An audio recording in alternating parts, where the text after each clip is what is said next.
Hi, my name is Nicole Grabow. I'm an objects conservator at the Midwest Art Conservation Center. We're a regional center for conservation, and we're based in Minneapolis.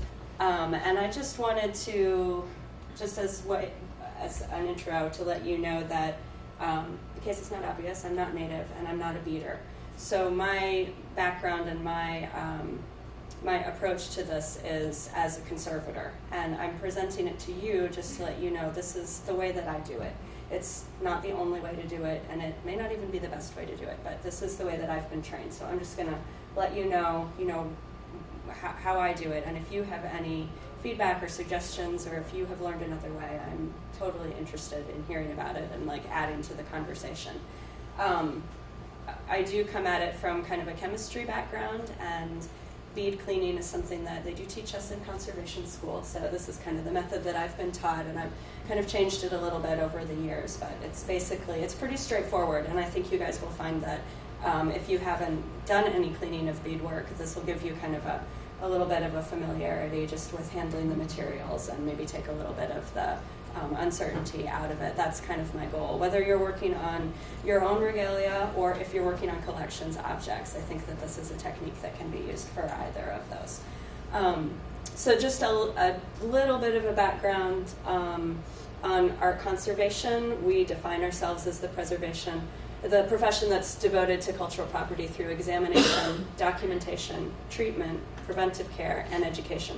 So a lot of people think just of the treatment aspect, the fixing things and cleaning things and putting things back together, but it's really this kind of all five of these activities. And what I do primarily, I do primarily do treatment. I get a chance to teach maybe a couple or 3 times a year, but mostly I'm in the lab, cleaning beads, fixing broken pots, that kind of thing. But when something comes into the lab, the first thing that I do is that I examine it. I examine it visually, and I take notes of my examinations, and those become part of the object's permanent record, and they travel with it, and they go to the client or to the institution that is housing that piece, and we also keep records for ourselves also, so that they're available to the client at any time. We document everything very thoroughly, and we're going to be taking some pictures here today too. I find that it's helpful. We forget pretty quickly how dirty it was, so it's nice to kind of take a picture of it when it's dirty and then look back at those pictures once they're clean. And then preventive care and education, those are all just parts of the package.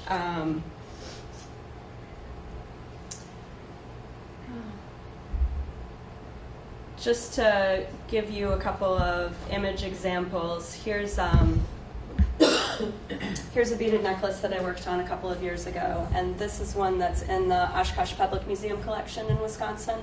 And the photo on the left is the before treatment image, so you can see that the necklace had really fallen apart. It was strung on hide thong. The beads themselves were suffering from an unstable glass composition, so many of them had broken and had contributed to the degradation of the hide thong, which was broken in a lot of places. So this necklace was really just a box of pieces.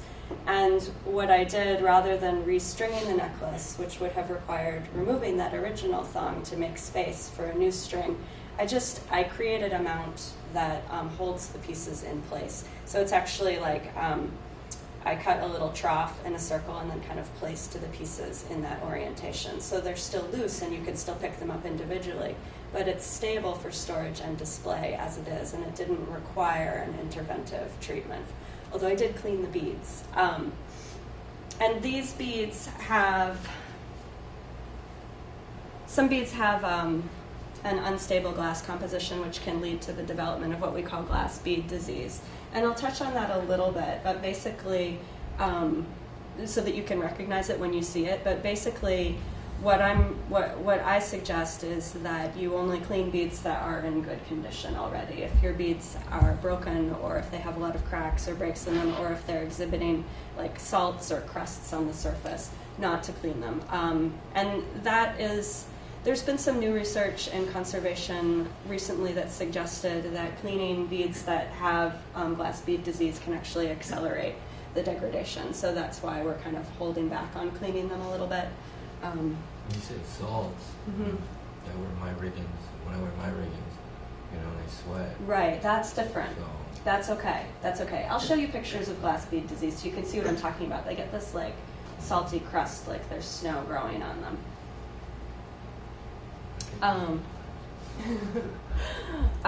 Just some examples of the kind of work that I do in the lab. This was a cloisonne vase that had fallen off of a mantle, and the cat had knocked it off of the mantle and onto the coffee table, and so it had a really big dent in it. But I was able to reform the vase and consolidate the glass. The color is made from fired glass, and then add some fill material so that it looked like there hadn't been any loss or damage. So we do that kind of work too. Another recent project. Sorry I'm going through these so fast, but we also do on occasion have the chance to do research, and glass and glass beads are some of my favorite things and favorite materials. So I'm involved in a glass research project right now that involves the collection at Fort Union Trading Post in North Dakota. It's outside of Williston, North Dakota. They have a lot of beads from European beads that would have been traded, but when the fort closed, the beads were still in the warehouse, and so they've been there for 100 years, and they're available to look at and for research. So we went out there last summer and took a lot of elemental data information from the beads, and we're processing that info now to try to. We're actually researching glass bead disease to try to understand what are the things that contribute to it and cause it. But this is an example of some X-radiography that I did on, this is an African sculpture, and this was using the equipment at the University of Minnesota Hospital. I used their CT machine to get X-rays. The CT is great. It's like an X-ray machine, but it takes an X-ray every millimeter in 3 directions. So then you can see this is just one individual slice, but you end up with thousands and thousands of images. So this kind of research can also contribute to what we do and the way that we think about things. And we do educational programs. And then, so in the full workshop, I talk a lot about what glass is, how it's made, how it's created, what its composition is. I'm gonna skip over that, but just to kind of give you the bare bones of it, in order to create glass, silica needs to be melted. And silica melts at a really, really high melting temperature. It's over 3,300 degrees Fahrenheit, which is very difficult for humans to achieve those kinds of temperatures. So one of the ways that making glass became more accessible to people was by lowering the melting temperature so that we can actually make the ovens that can get hot enough to melt the silica. And just to compare that with some other things that are difficult to make, stainless steel is significantly lower, and go down to bronze, and that's much, much lower of a temperature. Those are all still really hot though. If you're making muffins in the oven, it's only 350, so it's like 10 times less. And so the way that the melting temperature of the silica is lowered is by adding other things to the mixture. One of the things that's added is called a flux, and a flux is something that is specifically put in order to lower the melting temperature. And the way that it does that is it kind of breaks up the silica network that forms. It goes into little pockets and prevents bonding between the silica atoms. And there are a lot of things that are used as fluxes. The most common ones are sodium, potassium, and potassium, soda, and potash. And a lot of times those are just naturally in, sand is often a raw material for making glass. So oftentimes those would be just natural impurities, but then people learn to add them. And that brings the melting temperature down. So it now can be down as low as 1,800 degrees, which is a lot easier for people to achieve. When you add a flux, you end up breaking up that glass network, and that can lead to an unstable glass. So it's important to also add a stabilizer, which is a larger size molecule that kind of takes the place of the silica and mimics silica in the network. Usually this is calcium, also known as lime. Sometimes it's magnesium. Sometimes it's lead. The most common glass that we use is, it's called soda-lime glass. It has sodium as the flux and calcium as the stabilizer. And those are like our drinking glasses, the glasses that are here at the hotel. Those are all soda-lime glasses. Another really common kind of glass is leaded glass. Lead glass has a higher melting temperature. It has different optical properties, so it looks different, and it's usually what we refer to as glass crystal, and it's often cut to enhance its optical properties. But most of glass beads generally are made from the soda-lime composition. And then just a few slides to show how glass is made. I'm going to skip over these, but show you the beads. So beads are generally made from two primary manufacturing techniques. There's a few other ones, but those are the main ones. And the first kind is a drawn cane. So what happens is the glass is drawn out in a long, thin tube. So it has a hollow center and a long tube like you see on the left. And then the tube is cut into little pieces, so you get these little cross sections of the tube. And then those are put in an oven and sintered so that the edges get soft. And those are called drawn beads. So those are most of the beads that we see that were made, that were the European style beads that were traded, that are in a lot of Native American. So are they like big, like this size? They can be. These are these drawn? I think these are drawn. It's a little hard to tell on these white ones, but they can make them in any size. The seed beads, which are the ones that you guys have, those are really common. I also have some pony beads, and then this is crow bead size. These are actually African beads. So the beads that were made in Europe were traded to the American continent and also to the African continent. So they're European beads, but they were traded to Africa and used in African art also. And then the other main kind of technique is winding. So the beads and this is done over a small flame. So you have the metal rod, and then you take a cane of glass that's solid, and you wrap it around the rod like you see in the upper left picture.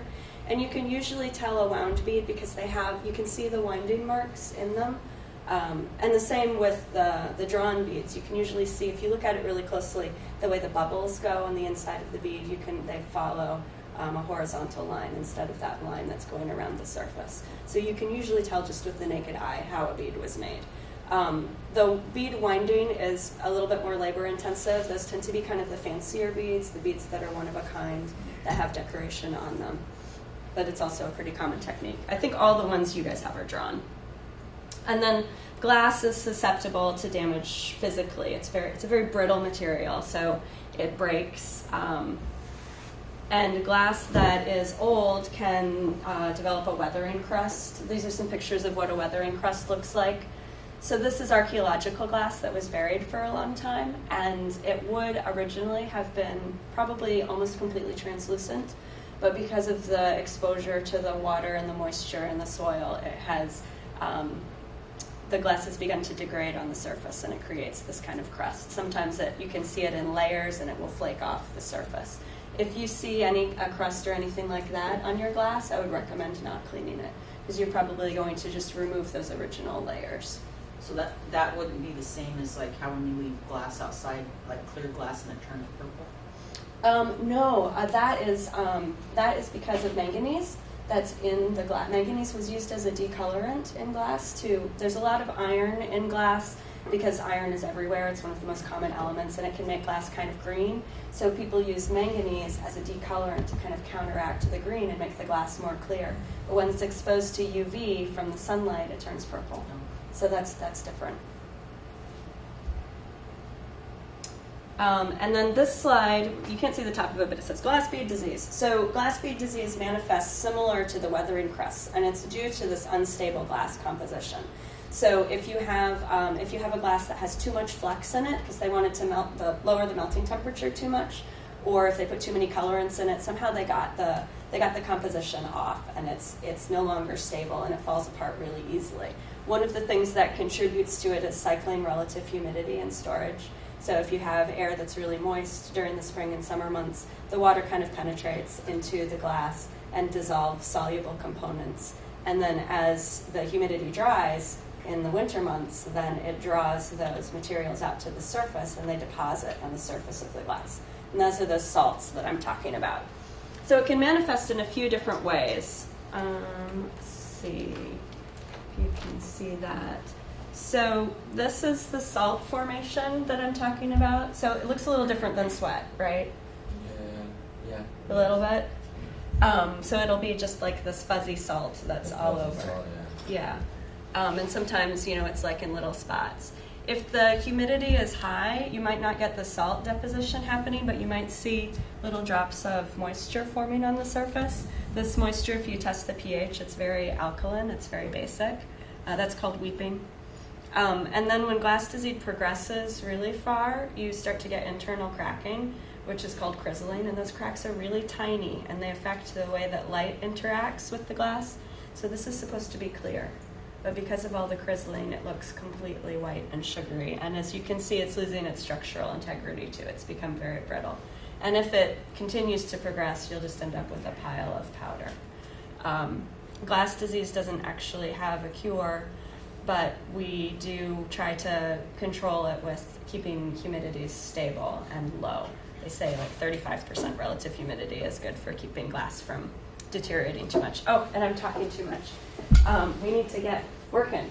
So, other pictures. So here's an example of a during treatment picture. I think we all kind of know why we want to clean glass, because it looks better when it's clean. And this is just an example. This is my cleaning line right here. So this is a doctor's bag, a beaded doctor's bag that was basically pretty dusty, and it was primarily museum dust that was on it. And through cleaning, we can really kind of brighten up those colors and give it just the sense that it's something that's well cared for.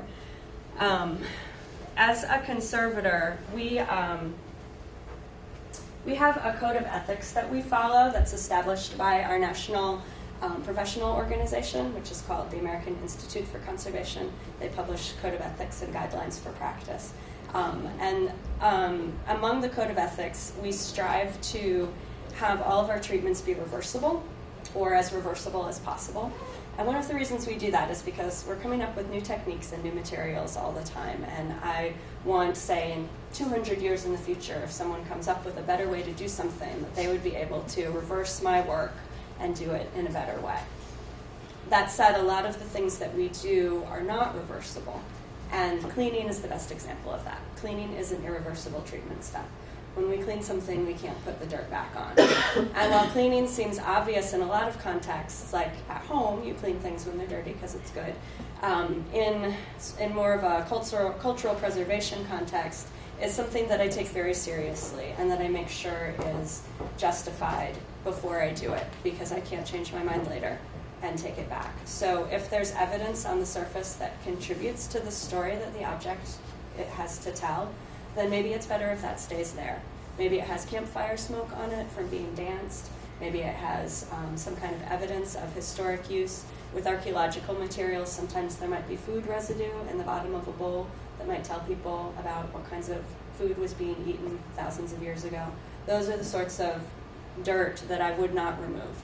So before I go to clean, I always kind of ask myself, well, what is the dirt, and is it important? And if it's important, then maybe I just leave it be. What? I said I let my sweat stay. But so I think that we're going to take, as we go to clean these things, just take as the assumption that this dirt is not significant. This dirt doesn't have any important information in it, unless it's important that I made it artificially dirty for you guys. But wouldn't you want to get all that stuff out so that it's not, Damaging. wearing on it or degrading the article itself? Yeah, and a lot of times that is the rationale for cleaning, is that especially like dust, anything that's really particulate, that can absorb moisture and then hold the moisture against the surface of the glass and contribute to degradation. So that is definitely a very strong rationalization for cleaning. And when we do clean, I think I don't have any more slides, but let me just look. Yeah, okay, I don't have any more slides, so we don't have to look at that anymore. When we do clean, there are several different ways that we can go about it. I recommend, and what I usually do first, is that I remove any of the loose dust and surface dirt with a brush. So there are a couple of brushes at every table. I'll just demo a little bit first, and then I'll let you guys loose. This one is actually not particularly dusty. The ones that you guys have are really dusty. So you're going to get a lot of the loose surface dirt off with the brush. And when I'm working, I often have a vacuum with me. I use a HEPA vacuum, so it has a high efficiency particulate air filter, attached to it. And that's to protect me and my environment, because it just ensures that really tiny dust particles don't recirculate back in the air. Keep in mind, if you're working on collections materials, if something has been treated with pesticides, or if you suspect that it might have been treated with pesticides, that you should not clean it, because you're going to be exposing yourself to those hazardous materials. But a lot of loose surface dirt can be removed just with a brush. You don't need a vacuum. You can just kind of flick the dust away from the object and let it collect on your work surface. This is blotter paper. This is 100% cotton paper that's really absorbent. I like to use it when I'm working on beads because the dirt kind of sticks to it and doesn't move around too much. So I just go over with the brush and I get the loose dirt and dust off. Working on a strand of beads is different from working on something where the beads are sewn down, like these. With a strand of beads, you can usually turn it and manipulate it so that you can get all the way around, which is nice. I try to be really gentle with whatever the material is that it's strung on, because often that has withstood, a lot of physical stress before it got to me, and I don't want to push it over the edge. I want to make sure that I manipulate it as little as possible. But you can kind of spin the beads to get into the crevices and to get all the way around. When you say you're using a vacuum, is it like not a full suction type vacuum? Yeah, thank you. I use one that has a variable rheostat on it, so that I can control the suction and keep it pretty low. And if I'm worried about any of the beads themselves coming loose, I might put down like a fine mesh over the top of my object and vacuum through it. Or sometimes I'll put a little, like just some of you've got boxes of Kim wipes on your table. Sometimes I'll just tape this over the end of the vacuum, so then if any beads get sucked up, they just end up on here, and then I take them off and I put them back again. So, those are ways you can make sure that you don't suck up anything important. And the vacuum with the rheostat, that's a conservation, I think it's called the museum vacuum that they sell, and it's a lot more with the rheostat, but it's worth it because of the control that you get. Otherwise, it's just full power all the time, and it's really a lot of suction, especially for something small and delicate like this. If you're working on a beaded object that is sewn down, where you don't necessarily have access to the beads all the way around, just work with what you have. Sometimes you can get into the crevices more than you would think. A vacuum can really help with these. And you can manipulate the object sometimes and tap dirt out, and use that suction to help you get dirt out. Just as far as you feel comfortable going. I try to go really slowly and gently at first until I get a sense for the object. Every object has its own limitations, and once you've been working with it for a little bit, you kind of get a sense of what they are and how much you can handle it without damaging it. So, give yourself a little time when you first start. Don't jump in feet first, but kind of go slow and gentle until you feel like you understand what it can take without further damage. Things do break when they're handled. That's kind of one of the first rules of conservation. So we try to minimize handling as much as possible. And again, it's one of those things we take pretty seriously. It's like, well, do I really have to move it, or could I move my body and go around and, save the object a little wear and tear? And now once I'm done and I've gotten the loose surface dirt off, I will go in with, if it's necessary. Sometimes you can stop there. Sometimes that's enough. Sometimes you're like, oh, that's clean enough. That's good. And I never really want an object to be totally pristinely clean. That's generally not what I'm going for in my work. So I try to keep in mind what level it is that I'm working towards. And I generally go towards evenness, so I don't have one area that's cleaner than another, but kind of bring everything up to the same level. I apply my solution, my cleaning solution. And what is the cleaning solution, you ask? Well, my favorite is a 50-50 mixture of water and ethanol. So you guys all have, each table has 3 little ramekins. One of them's the mix of water and ethanol. One of them is water alone, and one of them is ethanol alone. What I have found is that water cleans the best. Water is like the greatest solvent in the world.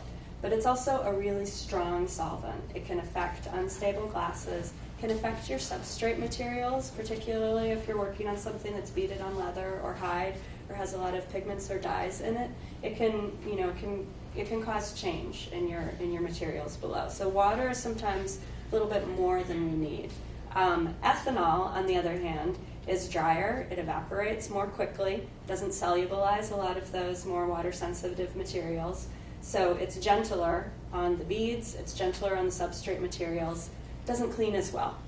So I like mixing the two together, and I get kind of the benefits of both. I've given you all 3, and I encourage you to try each one and see if you can kind of feel the difference in the cleaning action and the way that it feels when you're working with it, because they do all feel slightly different. I will tell you, though, that the ethanol, I ordered lab-grade ethanol to come to my hotel, and it didn't arrive. So this is Walgreens ethanol, and it's only 70%. The stuff that I had ordered was 100%. This is 70%, and it's cut with water. So this is also a mix, and this isn't going to give you quite the true feel of true ethanol. And I do recommend that if you are going to be doing a lot of bead cleaning, that you do invest in buying a reagent grade 100% ethanol. If you're not going to be doing a lot, if it's something you're doing intermittently, this is fine. This was like $3 at Walgreens, so, and it's already mixed a little bit with water. When you use that, does it bother, like, say you have a bead that's like a dyed bead or something, will it take the color off of it? It might. Glass beads are not usually dyed, so that might be if you're working with wood or bone or something that has a dye component. And then I would say that you should test an unobtrusive area first, just with a little amount of the solution to see, and work really slowly and just always pay attention, because even sometimes when you do testing, one area might respond differently than another area. So it's good just to always kind of stay awake and stay listening to what the bead's So if you telling have you. a dyed bead, chances are it's not glass, is that what you're saying? Yeah. Chances are it's not glass, but something else. Things that are really hard that look like glass or ceramic, stone, bone can be really hard, or ivory. Well, I'm curious because, like, seed beads, I do a lot of work with seed beads, and I don't want to be, cleaning stuff with that if it's going to take the color off. Right, like actual seeds from plants. No, seed beads like these. Like this size. Yeah. Yeah, these should be fun. They should be stable to these colors. These colors should be stable to these solvents. I've never found one that wasn't. So when I work, I use the Conservator's equivalent of a Q-tip. You can use Q-tips. There's nothing wrong with Q-tips. But they're expensive and they're really big. So I make my own, and everyone has a wooden stick and some cotton. And what you do, it helps if you get your stick a little bit damp first. It just kind of grabs the cotton better. And then you can just kind of take a little bit of cotton and spin your stick a little and wrap the cotton around. It's a little cumbersome at first, but you'll get better at it. There's a steep learning curve, so try a few. Your first ones might be like sort of lumpy and loose, and that's okay. I like to work pretty small when I'm working with glass beads, so I like a really small swab. Like, yay. And then I use magnification when I work because my eyes are not as sharp as they used to be. And I've put out some lenses on the tables. Not every table has one. And if you wear glasses, these might be a little hard to use. But these are just cheaters from the grocery store. They give you a little bit. These ones I think are like 1.75. The strongest ones are the ones in the blue case over there. That's 3x magnification. Those ones are really nice.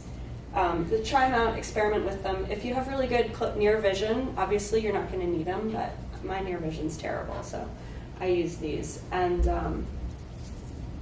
they all have a specific focal distance, so you might have to kind of play around with where your head is until you figure out that it's in focus. And then I moisten the swab. And I want it to be just damp. If it's glistening, it's too wet. So if I get it too wet, I'll just roll it on the blotter and get rid of the excess water. And then I go bead by bead. I kind of decide where I'm going to start, and I just gently rub the cotton swab over each bead one at a time, and I spin them when they're on strands. If you're working on a sewn beaded object, sometimes they're so tight that you can't spin the beads and you can't get at the back. Don't worry about the back. Just clean what you can reach. Don't hurt the object in order to help it. And I just kind of work around and try to work in sort of a methodical fashion. I try to plan where I'm going to go so I don't forget. And I always pay attention to what's coming off on my swab, looking at the color, making sure that I'm not taking off something that is maybe supposed to be there. And when my swab starts to get dirty, I just take it off and I put it, I'll give you guys some spare ramekins. Because you don't want to move the dirt around. So once you start to see that your swabs are getting pretty dirty, you can just take them off and roll a new one. So that's the swab cleaning method. I would ask that you only dip a swab in the water once, or in the whatever cleaning solution you're using once, so that it's clean. Then take it off and get a fresh one. Otherwise, we're adding dirt to our solution. And I would prefer that you don't get the brushes wet, because that's a lot of water. We don't really want to be working that wet. We want to try to keep it a little bit more controlled. If you want to try it and see what it feels like, just sort of for argument's sake, go ahead and do it. But if you're working on an actual object, I would say that that's going to be too much moisture, more than you need. And then the third thing that we have to try are the cosmetic sponges. These are, they look like this. There's some on each table, and I've got some more, so if you run out, feel free to come up here and get some more. They are, what can I say? They're cosmetic sponges. You can get them at most drugstores, but be careful if you buy them there, because a lot of times they have makeup or oil in them.